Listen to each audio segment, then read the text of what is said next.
melakukan to-do list, dan to-do listnya dilakukan benar-benar fokus.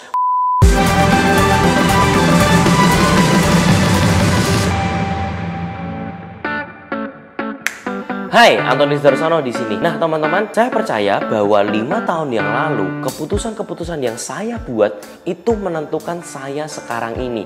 Apa yang saya miliki sekarang itu tuh adalah keputusan yang saya buat di 5 tahun yang lalu. Dan keputusan saya saat ini akan menentukan masa depan saya, kemana saya akan bergerak, kemana saya akan maju. Nah, teman-teman, keputusan-keputusan itu saya buat karena saya mempunyai habit yang bisa merubah saya hidupnya 180 derajat. Dan habit ini saya tiru dari orang-orang kaya. Saya bukannya menciptakan habit ini, tapi saya mencontoh orang-orang kaya supaya saya bisa menjadi orang kaya juga. Nah, teman-teman, apa sih 5 habit yang benar-benar merubah hidupku? Hari ini aku akan bagiin ke kalian 5 life hack tersebut. Karena dengan adanya 5 life hack itu akan membantu kalian menjadi orang yang jauh lebih sukses. Nah, life hack yang pertama adalah bangun pagi.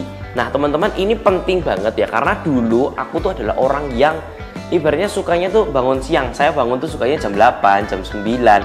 Tapi teman-teman, setelah saya pahami bahwa ternyata orang-orang kaya itu bangunnya tuh jam 5 pagi, jam 6 pagi, ada yang jam 4 pagi juga gitu loh.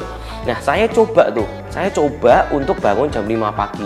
Dan emang bener-bener ketika pertama kali kamu bangun jam 5 pagi itu kamu rasanya ngantuk banget. Parah, bener-bener ngantuknya itu luar biasa. Dan kamu kayak sampai bener-bener pilek, ngantuk, capek. Tapi teman-teman, setelah kamu nyobain 2, 3, 4, 5 hari, setelah 5 hari kamu akan ngerasa gila, kok bangun pagi itu jadi jauh lebih enak gitu loh. Karena kamu punya extra time, teman-teman. Kamu bener-bener buying time yang sebenarnya kamu itu nggak punya, tapi tiba-tiba jadi punya gitu loh. Rich people itu tidak tidur 8 jam, teman-teman. Rich people itu mengorbankan waktu tidurnya mereka untuk benar-benar mereka bisa beraktivitas tambah. Nah, teman-teman, kalau kita bayangin aja, kita biasa bangun jam 8, tapi kita merubah habit kita menjadi jam 5, kita punya extra time itu 3 jam lebih banyak daripada kompetitor kalian. Bayangkan teman-teman, kalau 3 jam kalian kalikan dengan 365 hari, dan kalau kalian masih punya waktu 50 tahun hidup lagi, kalau misalkan saya 20 tahun, saya saya kemungkinan ya punya waktu 50 tahun lagi lebih banyak. Nah, setelah 50 tahun berarti 3 jam dikali 365 hari dikalikan 50 tahun, kemudian kalian bagi 24 jam. 24 jam itu untuk dibikin 1 hari, dan kalian bagi 365 hari, itu akan ketemu waktu yang sebenarnya kalian itu punya lebih banyak daripada kompetitor lain. Dan saya sudah hitung, waktu tersebut adalah 6 tahun,25. Jadi teman-teman bisa dibayangkan ya, kalian punya 6 tahun lebih banyak daripada kompetitor kalian. Kalian punya 6 tahun lebih banyak daripada orang-orang di sekeliling kalian. Bayangkan teman-teman, 6 tahun itu bisa benar-benar ngerubah hidup kalian bumi dan langit. Teman-teman boleh baca biografinya Eka Cipta. Eka Cipta mulai menjadikan sinar mas itu seperti sekarang, menjadikan dia orang terkaya itu hanya dalam waktu 20 tahun. Dia start mulai ciwi kimianya tuh di umur 30 tahunan dan benar-benar menjadi orang terkaya dalam waktu 20 tahun setelah umurnya itu 50-an. Nah, teman-teman bisa dibayangkan ya, kalau kita punya 6 tahun lebih banyak daripada orang lain, itu artinya kita sudah bisa mempunyai seperempat lebih untuk kita bisa mencapai kesuksesan, ya kan teman-teman?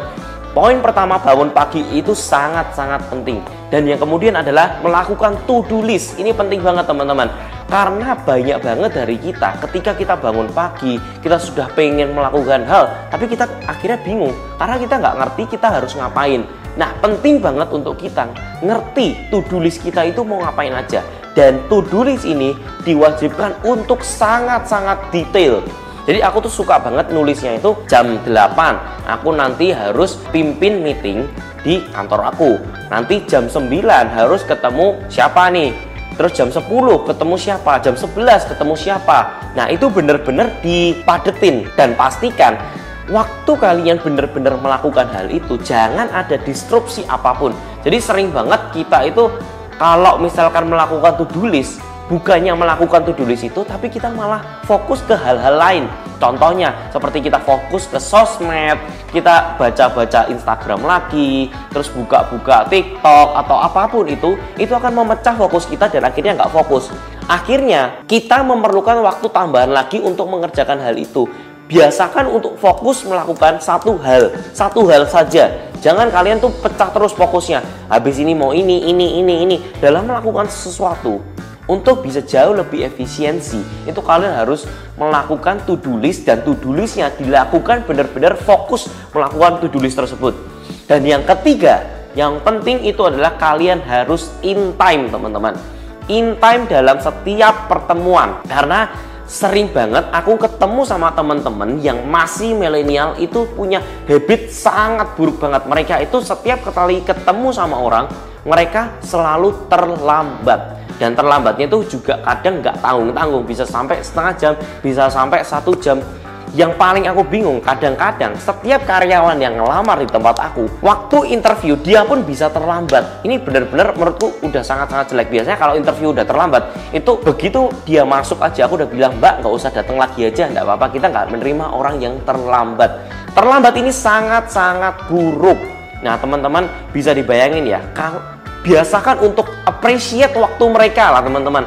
Karena kita nggak pernah tahu sebenarnya mereka itu sudah mengorbankan waktu kita, itu nilainya tuh berapa gitu loh. Karena sering banget kita itu pengen ketemu orang-orang besar, tapi kita sendiri tidak bisa menghargai orang-orang kecil teman-teman. Teman-teman kita sendiri, kita datang, kita terlambat. Nah kalau misalnya kita ketemu orang besar, kita bayangin aja lah, kita mau ketemu dengan Ciputra, kita mau ketemu dengan Eka Cipta, Sinarmas. Begitu kita ketemu, kita sudah terlambat 30 menit. Nah teman-teman bisa bayangin nggak? Padahal 30 menitnya dia bisa mendapatkan uang event miliaran teman-teman. Jadi kamu itu sebenarnya mengganggu, tidak mengapresiasi waktu mereka. Dan sebenarnya teman-teman, dengan kalian sebenarnya in time, itu kalian jauh lebih well prepare. Kalian bisa benar-benar prepare apa sih yang akan nanti diomongin, apa sih cara supaya lebih efektif dalam meetingnya ini, apa sih yang bisa kita cari-cari dulu lah, gali-gali dulu data-data, informasi-informasi sebelum kita ketemu, ngomongin apa, terus habis itu gimana cara dealing, apa semuanya itu dipelajarin dulu sesuai dengan orang yang mau kita ketemuin. Jadi ini penting juga ya untuk selalu in time, karena kalian dengan in time itu akan jauh lebih well prepare. Percayalah teman-teman, cobalah kalian 15 menit lebih awal datangnya atau setengah jam lebih awal datangnya. Dengan hal kecil itu aja, itu kalian benar-benar akan mendapatkan hal-hal yang luar biasa. Nah kemudian yang keempat teman-teman, yaitu adalah traktir orang tersebut. Nah ini banyak banget habit orang yang sangat jelek. Teman-teman tahu nggak sih? Even di saat COVID ini, pengeluaran saya per bulannya tuh biasanya ya dulu itu sebulan itu kurang lebih 7 juta. Nah teman-teman tahu nggak? Begitu COVID, saya pikir saya bisa lebih hemat. Tapi ternyata enggak teman-teman. Saya ketika COVID ini 7 juta juga bisa lebih. Tapi kenapa bisa lebih? Karena saya itu selalu mentraktir orang-orang yang saya temuin. Orang-orang yang saya ajak ketemu, saya selalu traktir teman-teman. Kenapa begitu? Karena teman-teman, dengan mentraktir itu kalian sudah membentuk tata krama yang bagus, ya kan? Kalau misalkan kalian sudah ngajak orang ketemu, terus habis itu mereka yang ngebayarin kita, itu kan sangat-sangat malu-maluin gitu loh teman-teman. Kita yang punya keperluan, kita yang ngajak ketemuan sama mereka, kok malah kita sendiri yang ditraktir. Itu sangat-sangat, menurutku sangat-sangat jelek lah. Dari dalam tata krama pun sangat-sangat jelek, dan itu sangat-sangat dinilai sama orang tersebut. Oh orang ini tuh nggak bonafit gitu loh, hanya makanan sepele kayak gini aja mereka harus minta traktir, dan mungkin ya malah bisa bayar sendiri-sendiri. Itu menurutku sangat-sangat nggak bonafit lah. Kalau kalian ngajak ketemuan ya kalian bayarin dong, dan jangan sampai kalian itu bayarinnya tuh kayak rebutan gitu loh. Jangan sampai yang seperti itu. Biasakan kalian datang lebih in time itu kalian sudah open bill sama kasirnya. Pak, apapun yang dipesan nanti saya yang bayar. Jadi kalian melakukan hal sepele itu aja. Oh, anak ini berarti sudah well prepare banget. Apalagi ketemunya sama bos-bos ya. Kalau sama bos-bos kalian masih melakukan hal seperti itu, jangan harap pernah diajak kerjasama sama mereka. Karena habit kecil aja kalian sudah tidak bagus. Biasakan traktir, karena dengan traktir itu juga kalian maksain diri untuk selalu ketemuan dengan orang, selalu upgrade ilmu. Teman-teman tahu nggak, Lee Ka-shing sebagai orang kaya yang di Hong Kong sana, dia itu selalu punya prinsip untuk selalu mentraktir orang-orang hebat minimal sekali atau 2 kali setiap minggunya. Jadi dia selalu mentraktir orang yang jauh lebih hebat dari dia, yang jauh lebih pintar dari dia, yang jauh lebih bermanfaat daripada dia, untuk bertemu dan untuk dia upgrade ilmu. Tapi dia mentraktir. Nah teman-teman biasakan ya untuk selalu mentraktir. Habit-habit kecil ini sebenarnya kalau kalian benar-benar konsisten melakukan itu, saya yakin kok kalian akan jauh lebih sukses daripada hari ini. Keputusan habit yang kalian ubah hari ini akan menentukan masa depan kalian di 5 tahun ke depan. Nah kemudian yang 5 teman-teman, kalian harus belajar. Kalian harus belajar setiap harinya. Teman-teman pastikan hanya kalian meluangkan waktu 30 menit atau 1 jam dalam 1 hari untuk upgrade ilmu, sebenarnya kalian sudah buying time teman-teman. Orang-orang yang membuat buku itu punya pengalaman 30 tahun bekerja dan mereka masukin semua pengalaman hidupnya ke dalam 1 buku.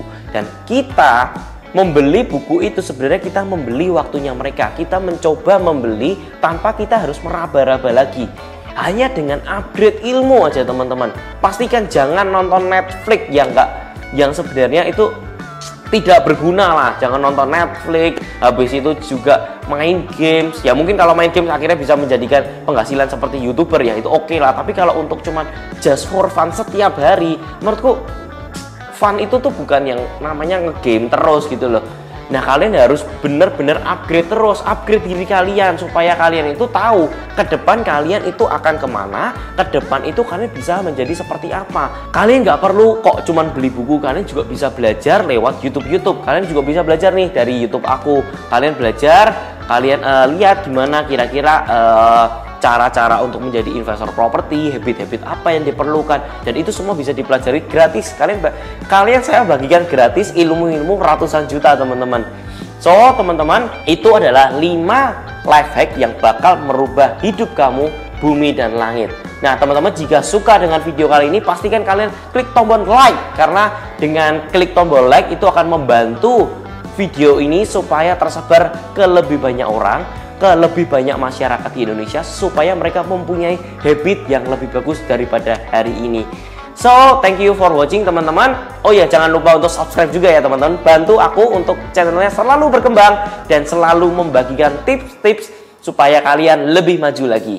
Thank you for watching and I'll see you in the next video. See ya guys!